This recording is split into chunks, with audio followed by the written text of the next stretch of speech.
जय गोविंद, जय गोपाल, जय श्रीकृष्ण हरे। आपण श्रद्धेने जे काही करतो त्यात देवाची कृपा आणि आपली भक्ती यांचा संगम असतो।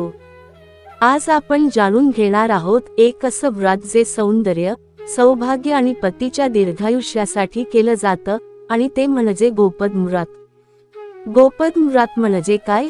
गोपद याचा अर्थ गो म्हणजे गाय आणि पद्म म्हणजे कमळ। हा व्रत गायीशी संबंधित आहे कारण हिंदू धर्मात गाय ही मातेसमान मानली जाते। गाय म्हणजे लक्ष्मीचं प्रतीक, तिच्या पावलांचा गोपद काढून त्याची पूजा केली जाते। व्रत कधी सुरू करावे? हा व्रत प्रामुख्याने श्रावण महिन्यातील प्रत्येक शुक्रवार केला जातो। तुम्ही याला सुरुवात करू शकता श्रावण शुद्ध एकादशीपासून, पहिल्या शुक्रवारी किंवा आपल्या श्रद्धेनुसार कोणत्याही शुभ दिवशी। व्रत 1 ते 5 किंवा 16 शुक्रवार करतात। काही स्त्रिया दरवर्षी एकदा श्रावणात हे व्रत करतात। गोपद व्रत कसे करावे? संपूर्ण विधी: पहाटे उठून स्नान करून स्वच्छ कपडे परिधान करावेत। घरात पूर्वेकडे तोंड करून एक स्वच्छ जागा निवडावी। त्या जागी रांगोळीने गोपद म्हणजेच गायीच्या पावलांचं चिन्ह काढावं। हळद, कुंकू, चंदन किंवा तांदूळ वापरून त्यावर तुळशीचं पत्र, फुलं वाहावी। एका तांब्यात पाणी भरून ठेवावं। दीप आणि उदबत्ती लावावी। त्यानंतर गोपद्माची पूजा करताना ह्या मंत्राचा जप करावा: ओम गोपद्माय नमः, गोपद्माय नमः। गोपद व्रत कथा श्रद्धेनं ऐकावी किंवा वाचावी। शेवटी नैवेद्य दाखवून आरती करावी।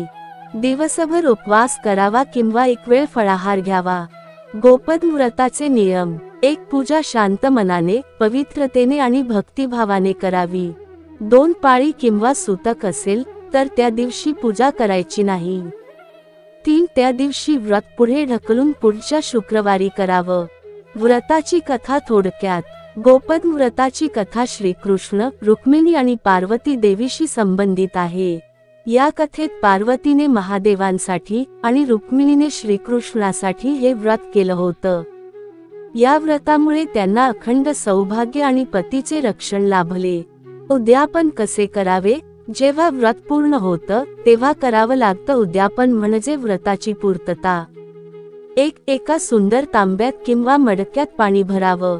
2. त्यावर झाडाची फांदी, नारळ किंवा सुपारी ठेवावी। 3. त्याला कपड्याने वेष्टन द्यावं म्हणजे एक प्रकारचा कलश तयार होतो। 4. तो पाटावर ठेवून त्याभोवती फुलं मांडावीत।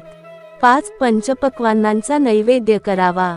6. 5 ते 7 किंवा 11 सौभाग्यवती स्त्रियांना जेवायला बसवावं। 7. त्यांना ओवाळून ओटी, बांगड्या, फळं आणि कपडे द्यावेत। शेवटी हे व्रत यथासांग पार पडलं असा संकल्प करून देवाचा आभार मानावं। व्रताचे फायदे: 1. पतीच्या दीर्घायुष्यासाठी हे व्रत अत्यंत शुभ मानले जाते। 2. सौंदर्य, शांती, समृद्धी आणि अखंड सौभाग्य मिळतं। 3. घरात सुख, समाधान आणि सकारात्मक ऊर्जा वाढते। 4. आणि सर्वात महत्त्वाचं गायीसारख्या वात्सल्याची कृपा लाभते। गोपद व्रत ही श्रद्धा, भक्ती आणि आपल्या संस्कृतीची एक अनमोल परंपरा आहे।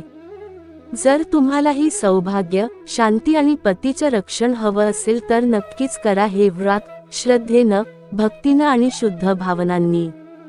आपणास हा व्हिडिओ आवडला असेल तर नक्की शेअर करा, लाईक करा आणि श्री गोपद्माय नमः लिहा कमेंटमध्ये। पुन्हा भेटू एका नवीन धार्मिक आणि आध्यात्मिक कथेसह।